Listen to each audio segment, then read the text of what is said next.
You're listening to Sox in the Basement, a production of the Broadcast Basement Limited, where every show is 30 minutes of good and comes from a basement bar on the south side of Chicago.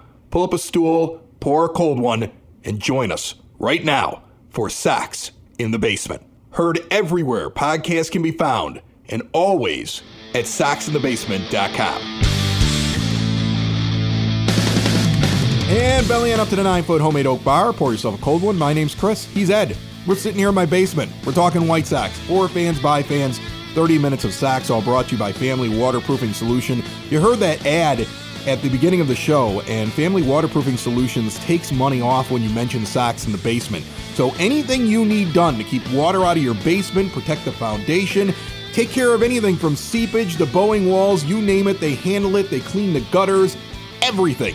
They are highly rated, and I just got a message, like a couple days ago, just sent through our social media, somebody DM'd me and was like, hey, I use Family Waterproofing Solutions, and they told me how much money they got off, and I was like, really? I figured they're giving like a small, that was a deep discount, Ed, and the guy was super excited about it. I've never met him before. He's like, thanks for telling me about it. And well, thank Family Waterproofing for doing such a great job. Reach out to them 24/7, 365. They are available to you. 708-330-4466. See what a difference a family makes at FamilyDry.com. Thank goodness for Detroit Tigers baseball, right? Oh my, well, or lack thereof. Whatever you want to call what the Detroit Tigers are doing professionally these days. I love how they had a team meeting. What were you going to talk about? The fact that you weren't built to win this year? You're supposed to lose. That's the thing. They're not a completely formed team yet, but they're having team meetings. And I thought it was funny that people that are big Tony La Russa supporters going, well, look what A.J. Hinch is doing. A.J. Hinch doesn't have the talent on his team that Tony La Russa has. If you gave A.J. Hinch a fully formed team, he'd be doing better. But they had a team meeting, I guess. Well, and I think that's actually a shot across the White Sox bow there. That's a little crack at the Sox, because that, to me, is the Tigers sitting there saying, we know we're not supposed to compete for the division this year, but how did we just get beat up that badly by that team? And that's kind of where I took it. But I'm starting to become that jaded, pessimistic guy that just thinks that the season is a disaster. You can check out what I wrote on SoxOn35th.com for more there. It is refreshing to see the team come around, though, and at least do something that we expected them to do, which is beat up on lesser teams, right?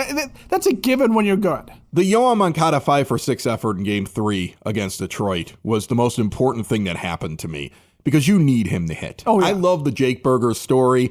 If you missed his fiance on our last program, remember all of our shows are available on demand anywhere podcasts can be found, and always at soxinthebasement.com. Jake's been on before, and his fiance was talking about the proposal and what it's like in their life behind the scenes and White Sox wedding season, and I just thought it was kind of a fun interview. But as much as I like Jake Burger, Yoan Moncada hitting is big because he brings a glove that Jake doesn't have. Okay, I mean, I love Jake, but Yoan Moncada's just an all-star defensive caliber third baseman with the glove. And if the bat comes around, that's what you need to have happen if this team is going to go anywhere. If they're going to turn this thing around, that was big. And to see his attitude, we've talked about this recently, how we perceived, especially after Ozzie Guillen's comments about how hard he's been taking this season, that he was in his own head. And all he needed was a game like that, and it finally happened. Yeah, it's a lid lifter, so to speak. I mean, to take it into sort of the everyday world, right? You have a series of bad days.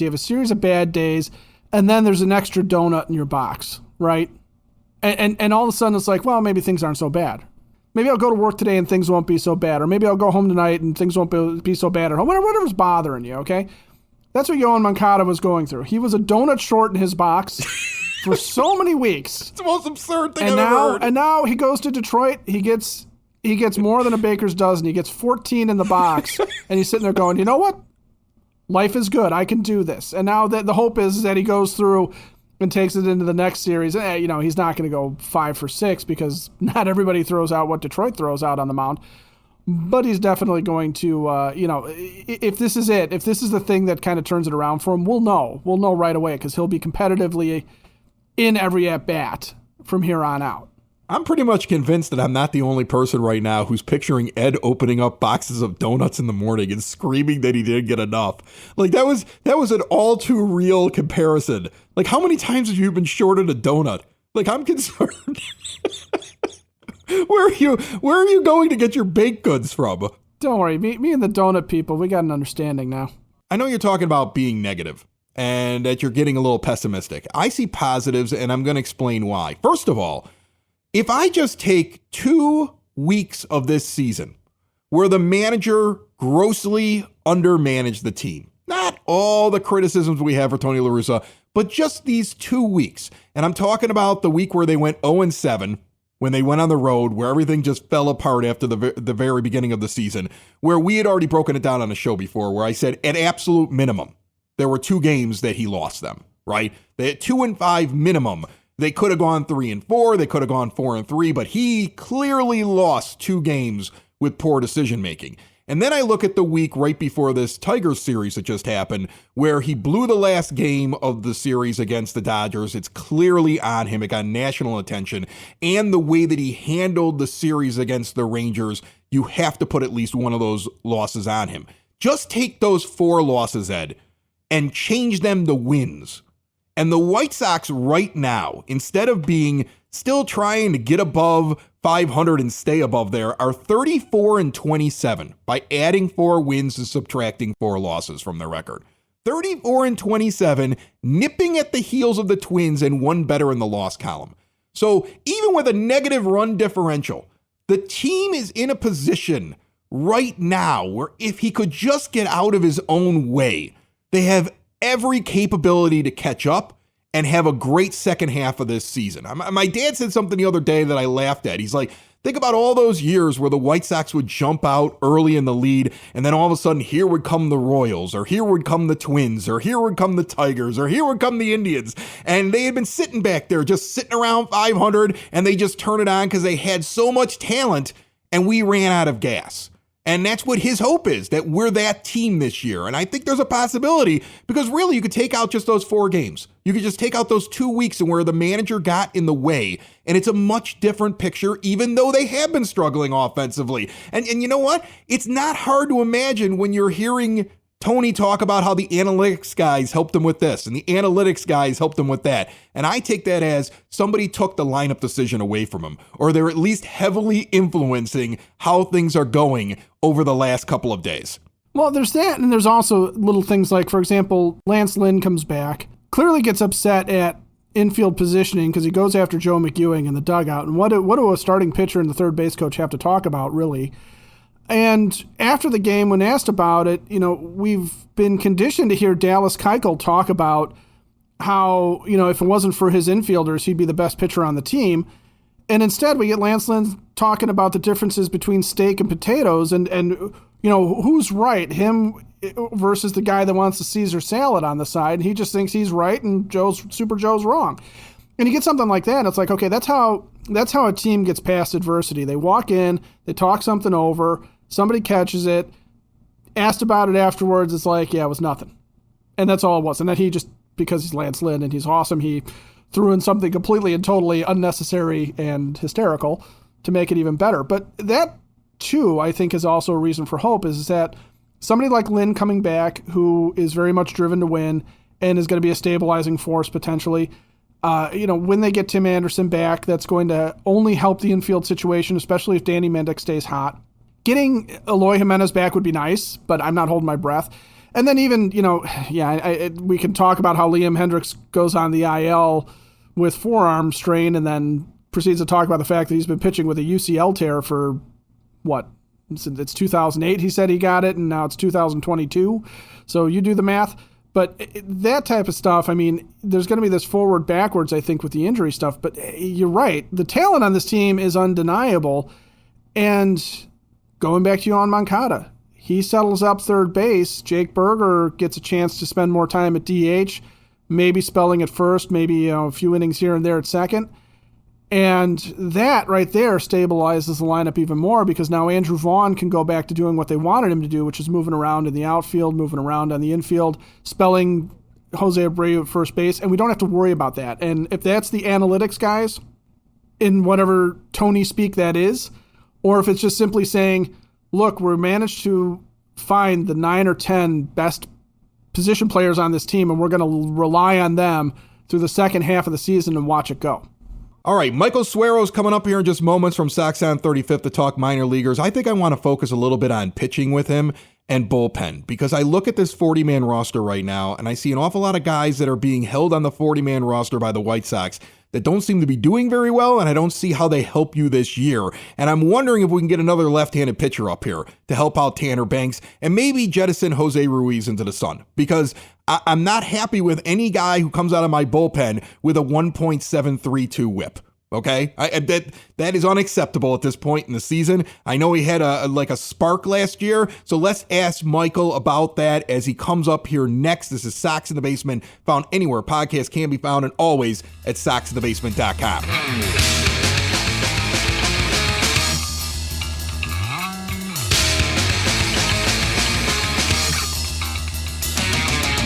Ed, Cork and Carry at the Park is the spot. Am I wrong about that? You are not wrong, sir. No, that's the spot. I mean, you got the award-winning burgers. You got great food that comes out there. Every time I get there, I'm going to tell you this, it's a welcome part of my experience when I go down to the ballpark, because I'm not getting just reamed with the price of food. I mean, it's getting silly how much it costs for a family of 4 to go down to a ball game. And I got a family of 5, but you could bring the little ones in, sit down, get some great food, all the ballpark favorites, and more at Cork and Carry at the Park pregame. Get over there postgame. View the game from Cork and Carry, even the road games. In fact, when the White Sox are on the road, non-Sox home game Mondays, 2-for-1 burgers for anybody that stops in there at Cork and Carry at the Park in the shadow of the ballpark at 33rd and Princeton. And then do not forget their traditional Irish bar, the original Cork and Carry in Beverly, 10614 Southwestern Avenue. Learn more,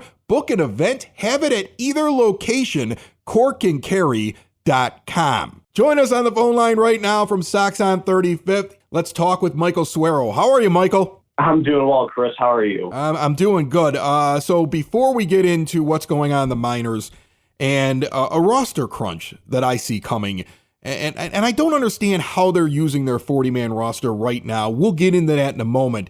But before that, let's go to Jose Ruiz, one of the focal points of guys that we're looking at today on this roster. Here's a guy with a whip of a 1.7 plus. He's a guy that I could see, if everybody's healthy, should be DFA'd. He should be just let go into the wind. You can get 1 million of him. Why are the White Sox so enamored with Jose Ruiz? I've been kind of asking that question myself. I guess he throws hard. I mean, that's the only thing that you got. But you can, like you said, you can find 1 million relievers just like him. He's not pitching well this season.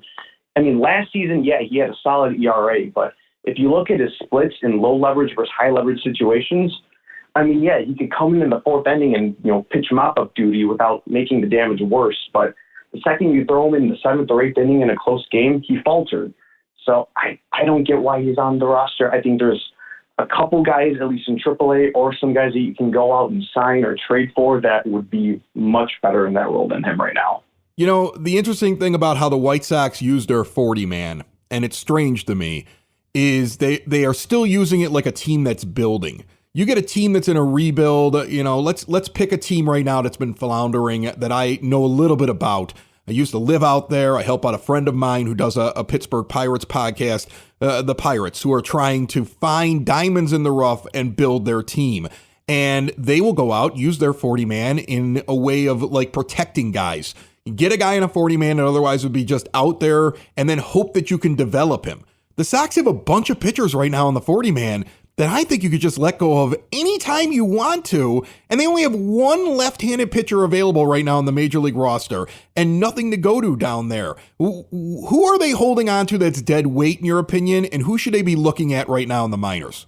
Yeah, I mean, they got, guys like Johan Ibar and Anderson Severino. Severino, I think they picked up during the offseason on a minor league contract.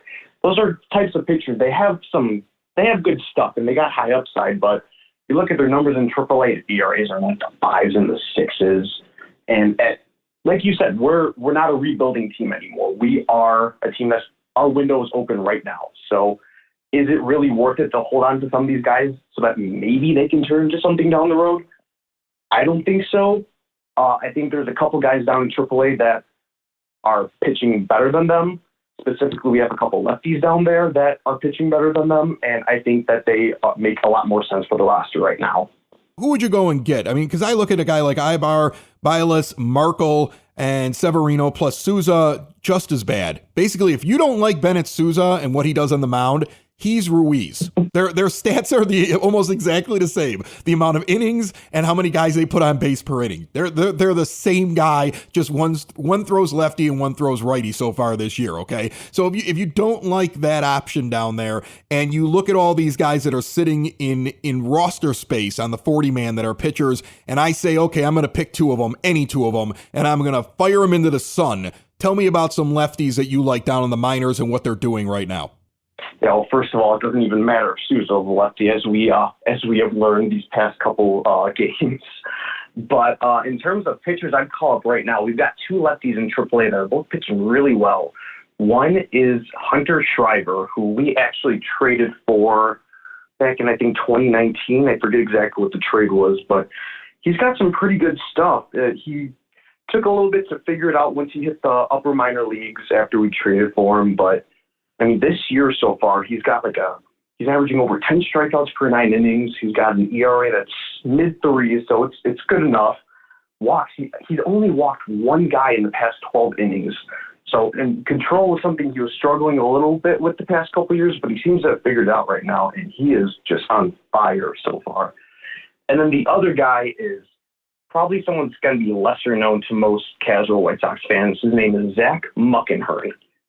Definitely will win an award for most interesting name on the roster, but he's another lefty that's pitching lights out right now, averaging 9.5 strikeouts per 9 innings. ERA is 1.66, and I think his advanced metrics have him regressing a little bit, but still pitching pretty well. He's limiting his walks as well. I mean, both those guys I feel like are much better roster fits than some of these guys that they have on the 40-man right now. Michael Suero and every guest we have on Sox in the Basement brought to you by the Village of Lamont. Want to experience a downtown with real history, great eats and drinks, and green spaces filled with adventure?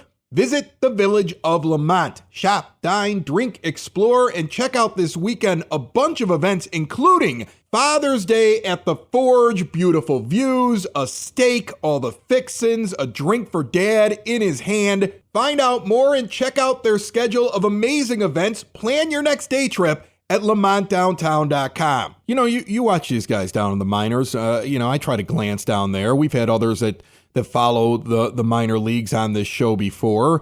And one of the things that I think I've noticed, especially not just in my fandom, but over the last 4 years or so that we've been doing Sox in the Basement and talking to so many different people that cover the team, is that the one position that is fleeting, let's say, is relief pitcher. You can find relief pitchers. Guys can have a good year to year and a half and then all of a sudden regress back to being bad again. You can have guys that all of a sudden get hot, and that's the time to use them. I mean, they're not the best pitchers on your staff. Otherwise, they'd be starters. Okay. I mean, even guys that become really effective relief pitchers at the back end of games. Originally, people thought they were going to be starting pitchers that went 6, 7, 8 innings. They couldn't work that out, so they changed what they were because they first failed at something else before they got there. So to me, and I don't know what you think, fill me in here, but to me it seems like you go with the hotter hand. If you got a guy going well in AAA and he's getting outs, and you've got guys that are struggling in the majors, especially if they're not somebody with a long track record, you go, okay, we got the best we could out of this guy. Now let's get as much as we can out of this other guy who's red hot before he regresses, or maybe he actually becomes something that's really good that has a very good career in the majors. Do you think I'm off when I look at it that way when it comes to relief pitchers?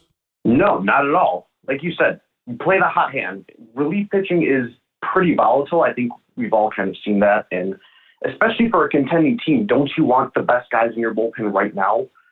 I mean, also, think about it this way. We're heading towards the trade deadline. Don't you want to see if one of these guys can fill that need right now before you go out and trade prospects to fill that need outside the organization? I don't know. It it just makes too much sense to give one of these guys a shot right now. Also, you got a guy who I think they originally thought, here's a guy who can be brought up and start some games, but I think he looks great in the bullpen role, and that's Jimmy Lambert. I mean, Jimmy's been on this show before.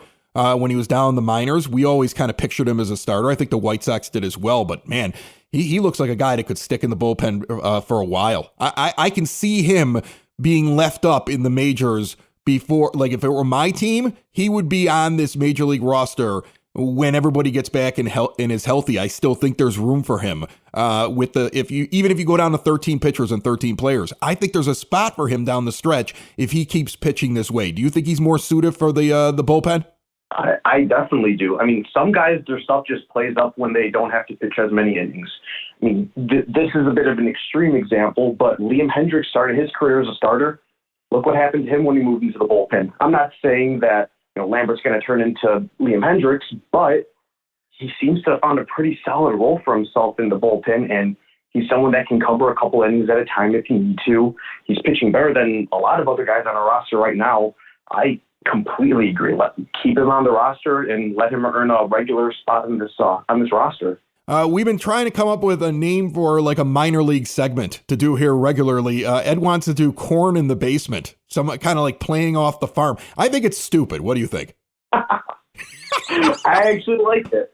Corn in the Basement. There's 2 votes for it. I'm getting outvoted right now. Michael Suero from Sox on 35th. Check out all of his work there at soxon35th.com. You'll hear him pop up here on Sox in the Basement regularly. We're going to talk to him a lot as we get closer to the MLB draft and as we go through the season towards the trade deadline, because you're going to want to know about some of these guys. Like he said, some of these guys may need a shot up here in the majors, especially now with so many injuries to your bullpen. Let's see what they have, or they might be a trade piece. You kind of want to know a little bit more about them. We're going to be checking in with Michael a little bit more, I think, over the next couple of months, just because I think this is a good place to focus on while you're still looking at the big league team, try to pull themselves out of this hole and get back into contention. Mike, thanks so much.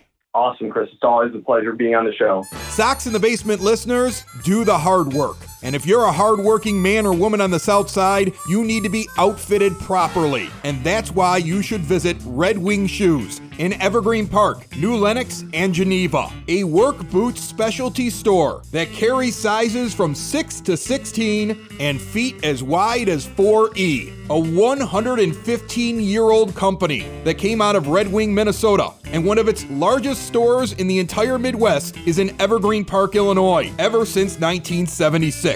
When you're on your feet, the footwear is everything. So why not get an expert fitting? They warranty, repair, and offer free conditioning with laces. And they also carry Carhartt work clothing as well. Located at 3347 West 95th Street in Evergreen Park, Illinois, at 208 East Maple Street on Route 30 in New Lenox, or at 1749 South Randall Road in Geneva. Visit them today. You work hard. You've earned it. Red Wing Shoes. Congratulations to our last guest before Michael on the last show, Ashlyn Carmella, just posting while we're sitting here talking and recording this podcast.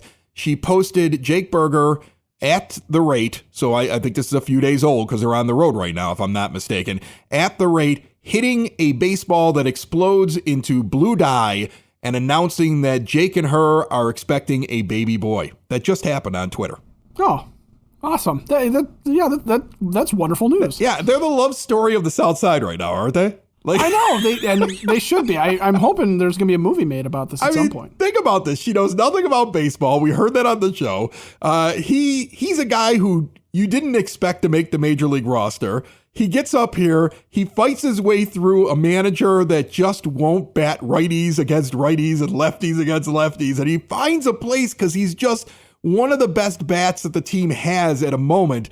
And I feel like he's solidifying some sort of spot. I mean, even if Moncada starts hitting, I'd hate to have him not on my bench. I'd hate to have him not as an option to spell guys and still keep a good bat in the center of the lineup.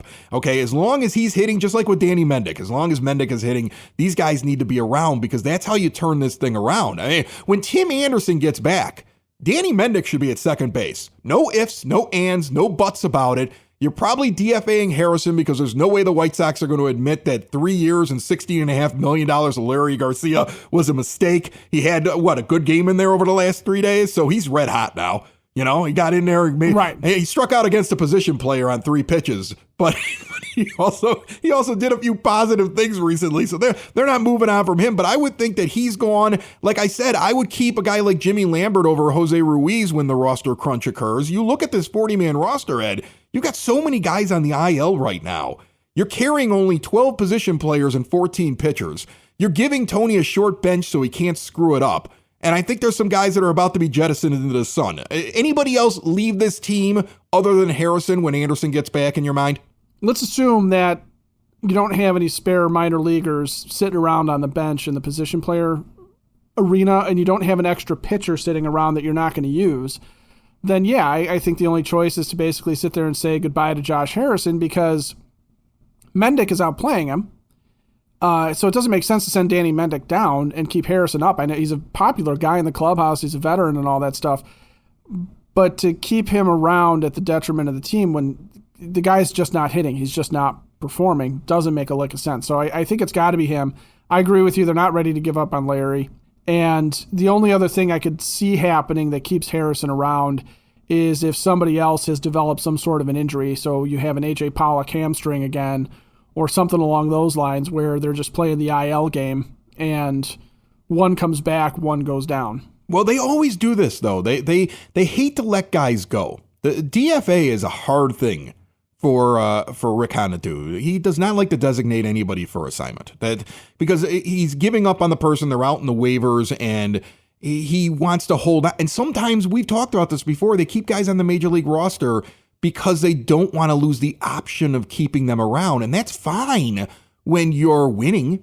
It's fine if you were like neck and neck with the Twins, but you have ground to make up. And the best 26 guys have to be on the 26-man roster. In my opinion, going forward, you cannot play games. You can't play games with, we don't want to lose a Jose Ruiz, so we're going to send down a better relief pitcher if a crunch occurs in our bullpen. No, you keep the best pitchers up now because you can find a guy who's 1 year with a good whip and 1 year with an atrocious one. One game he's good, one game he's bad. There's relief pitchers like that everywhere. You go out and get them anywhere you want to. There's just like a bucket of them just sitting outside of every team, and they're waving them constantly from this team and that team. So I think that the team now has to look at who are the best 26? Those are the only guys that are on the roster. That's how championship teams operate. It's time to start operating like a championship team. I was looking at the OPSs of this team and the splits, which I love to do from time to time. And I am convinced that the White Sox, with just the exception of Yoan Moncada, who we finally saw a spark from, they're back against left-handed pitching. In fact, I would say against left-handed pitching, when you add up the slugging and the on-base percentage to get the OPS, this may be the best they've ever been over the last couple of years against left-handed pitching. And that's their full stats from the beginning of the year, even with the offensive downturn of this team. They are really killing. If you are an opposing manager, never send a lefty against the White Sox, Ed.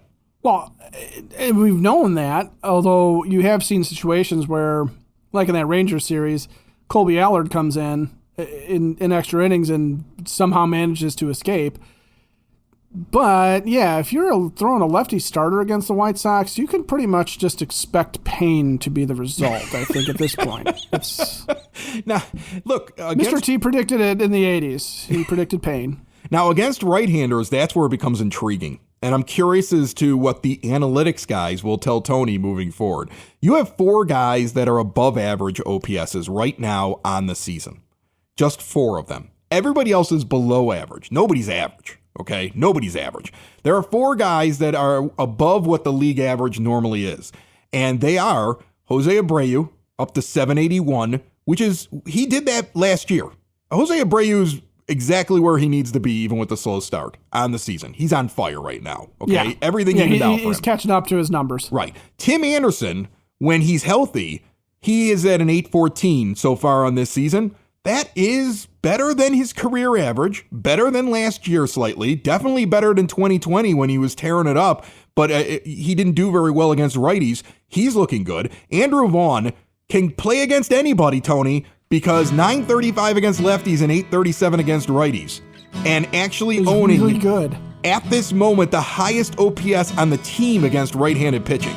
Okay, that's why that guy plays every day. And Danny Mendick, 792, is one of the top 4. Again, why you can't sit him down while he's hot. I don't care if he regresses back later. You play the hot hand while you have the hot hand. He should be at second base every day. Sox in the basement. Sox in the basement. Sox in the basement. Sox in the Basement. Heard everywhere podcasts can be found, and always on soxinthebasement.com.